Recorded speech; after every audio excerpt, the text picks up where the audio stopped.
Hi everybody, you're watching Adele Katsia and I'm posting for the City Hill Divorce Support Life Group.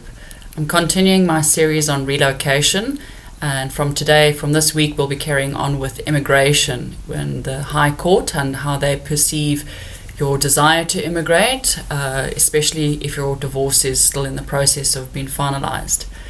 I did not submit my application for immigration at the end of my divorce because it was a long protracted divorce.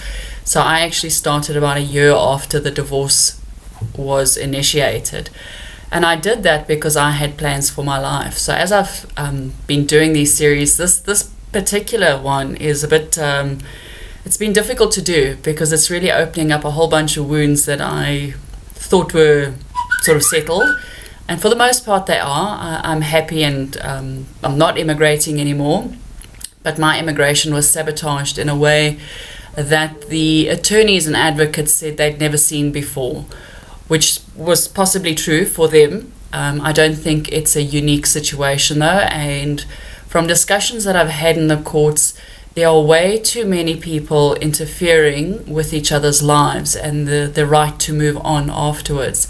So I'm going to start with taking you through the process of what your lawyer should be telling you in any case, what you need to do when you go to the courts to apply for immigration. You can't just leave the country if you're in a divorce and you have a child, unless you have sole custody and that's already been finalized. So you have to go to the High Court to ask for permission to immigrate with your child, and then there's a series of things that you need to do, and that'll include seeing the family advocate. It'll include psychological evaluation of your child, yourself, to see what is in the best interest of the child. It comes back to what is in the best interest of the child is always what you have to show to the courts in a case like this. So there's a series of things that I'm going to take you through, that how I achieved to get the order, in order to how I managed to get the court to rule in my favor and get an order that would allow me to immigrate. And then I'm going to tell you about how the sabotage came about, which is, I've really had difficulty in wanting to express this because I have a fear that somebody will pick up on this and they think they can use the same method to sabotage somebody else's life. But if I don't put it out there, then there is still the potential that somebody goes down the road, and this happens in any case.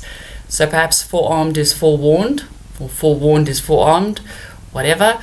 But over the next couple of days, I hope you get some insight from the clip. It's going to be a difficult one for me to share with you because it was 20 years of dreams. It was career implications. It was really something that was hard for me to accept. But having moved on from it, I do feel like I need to share it.